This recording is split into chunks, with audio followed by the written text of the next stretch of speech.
Assalamu alaikum wa rahmatullahi wa barakatuh, mes frères et sœurs. Nous en étions au 19e hadith. L'aide d'Allah et sa protection. Abdullah ibn Abbas radiallahu anhu a dit: j'étais un jour derrière le prophète sallallahu alayhi wa sallam et il m'a dit: ô jeune homme, je vais renseigner quelques préceptes. Garde Allah, Allah te gardera.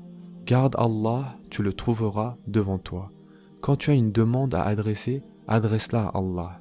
Quand tu cherches de l'aide, demande-le à Allah. Sache-le, si la communauté se réunissait pour t'être utile, ses membres ne le seraient utiles que par quelque chose que Allah aurait écrit en ta faveur. Et s'ils se réunissaient pour te causer dommage, ils ne te causeraient dommage que par quelque chose que Allah aurait écrit à ton encontre.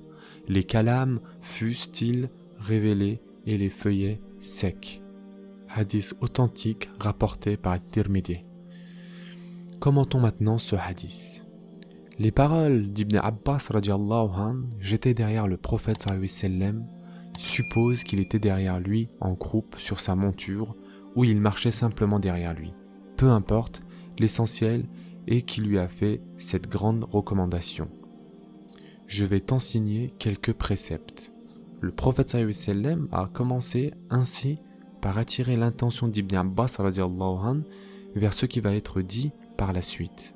Le premier précepte: garde Allah, c'est-à-dire garde ses limites, ses lois en accomplissant ses ordres et en évitant ses interdits.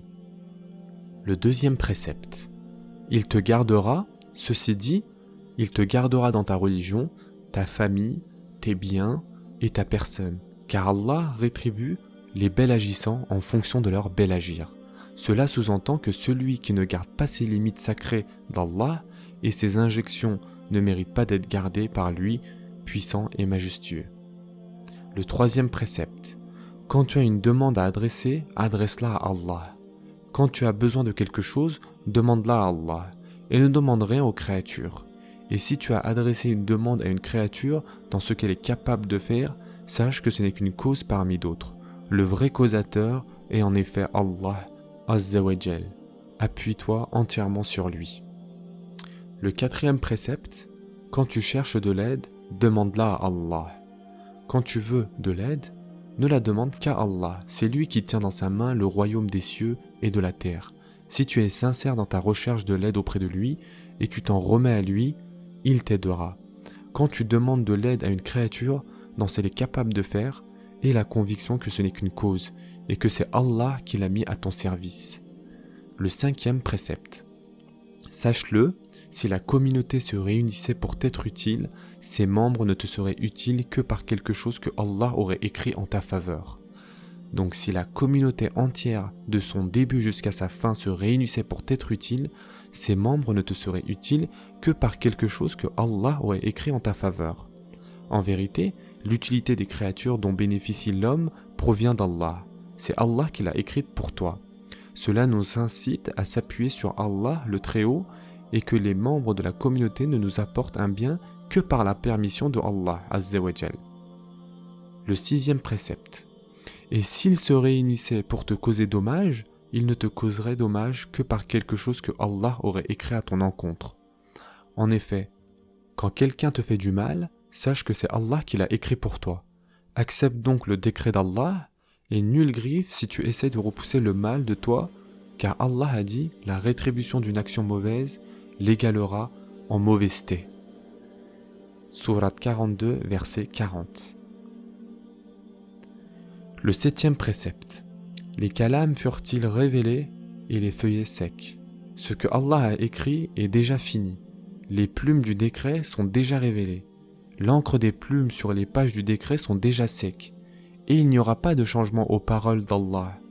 Dans l'autre version, il y a ceci: connais Allah dans les moments d'aisance, il te connaîtra dans les moments de détresse. C'est-à-dire, acquitte-toi du droit d'Allah quand tu es en situation d'aisance, telle qu'une bonne santé et des biens en abondance, il te connaîtra dans les moments de détresse. Quand la santé se dégrade et la fortune disparaît, et que tu as besoin d'Allah, il te reconnaîtra en vertu des œuvres salutaires que tu as faites, œuvres par lesquelles tu as connu Allah Azza wa Jal. Sache que rien de ce qui doit te manquer ne saurait l'atteindre et rien de ce qui doit l'atteindre ne saurait te manquer. Écoutez attentivement ce passage. Ce que Allah Azza wa Jalla a décrété qu'il t'arrivera ne te manquera pas, mais il t'arrivera immanquablement car Allah l'a décrété. En revanche, ce que Allah a écrit qu'il te manquera ne t'atteindra jamais. Le décret revient à Allah dans sa totalité. Cela pousse désormais l'homme à s'en remettre entièrement à son Seigneur. Sache que le secours vient après la patience.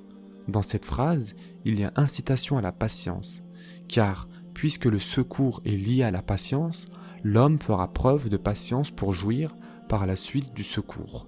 La délivrance suit la détresse et le mésèse de plus d'aise s'accompagne. La délivrance, c'est la dissipation du mal et du chagrin. Allah Azza wa Jalla a répété dans cette dernière phrase dans la sourate l'épanouissement. Assurément, le mésèse de plus d'aise s'accompagne, le mésèse de plus d'aise s'accompagne. Sourate 94, versets 5 et 6. Quelles sont les leçons qu'on peut tirer de ce hadith? Leçon numéro 1. La bonté et la bienveillance avec laquelle le prophète sallallahu alayhi wa sallam traite celui qui est plus jeune que lui. Jeune homme, dit-il à Ibn Abbas radiyallahu anhu, je vais t'enseigner quelques préceptes. Leçon numéro 2. Il convient à celui qui veut dire des paroles de grande importance de faire une introduction qui attire l'attention de l'interlocuteur. Avant d'entamer ses enseignements, le prophète sallallahu alayhi wa sallam a dit « Jeune homme, je vais t'enseigner quelques préceptes. » Leçon numéro 3. Celui qui garde Allah, Allah le gardera. Nous l'avons déjà expliqué. Leçon numéro 4. Celui qui néglige Allah, c'est-à-dire qu'il néglige la religion d'Allah, Allah le négligera et ne le regardera pas. Il a dit « Ne soyez pas comme ceux qu'ils ont oublié Allah. Il les a fait oublier eux-mêmes. Ce sont eux les scélérats. » Sourate 59, verset 19. Leçon numéro 5. Celui qui garde Allah Azza wa Jal, il le guidera et l'orientera vers ce qui est bien. Et de la garde d'Allah à son égard s'ensuit nécessairement sa protection du mal. Le prophète sallallahu alayhi wa sallam a en effet dit « Garde Allah, tu le trouveras devant toi. » Leçon numéro 6. Quand l'homme a besoin d'aide, qu'il le demande à Allah. Mais il n'y a pas d'empêchement à ce qu'il demande à quelqu'un d'autre que Allah de l'aider dans ce qu'il est capable de faire. Conformément à ce que le prophète sallallahu alayhi wa sallam a dit, tu aides quelqu'un à s'installer sur sa monture ou à la charger et voilà pour toi une aumône. C'est un passage d'un hadith rapporté par Al-Bukhari. Leçon numéro 7. Les membres de la communauté ne peuvent pas apporter un avantage à quelqu'un sauf si Allah l'a écrit pour lui. Ils ne peuvent pas non plus faire du mal à quelqu'un sauf si Allah l'a écrit à son encontre. Leçon numéro 8. À l'homme d'avoir l'espoir en Allah et de ne pas se tourner vers les créatures, car les créatures ne peuvent lui valoir ni dommage ni avantage. Leçon numéro 9. Toute chose est écrite et est déjà décidée. Il a été rapporté de façon certaine que le prophète sallallahu alayhi wa sallam a dit que Allah a décrété les destinées des créatures avant de créer les cieux et la terre de 50 000 ans. Leçon numéro 10. Dans une autre version, on tire comme leçon que l'homme qui connaît Allah par ses actes d'obéissance, quand il jouissait de la bonne santé et de l'aisance, Allah le connaîtra quand il se trouve dans la détresse. Ainsi, il se montrera bienveillant à son égard, l'aidera et dissipera le mal dont il souffre. Leçon numéro 11. Si Allah a écrit qu'une chose arrivera à quelqu'un, elle ne le manquera pas. S'il n'a pas écrit cette chose pour lui, elle ne l'atteindra jamais. Leçon numéro 12. L'annonce de la grande bonne nouvelle aux patients est que l'assistance divine est liée à la patience. Leçon numéro 13.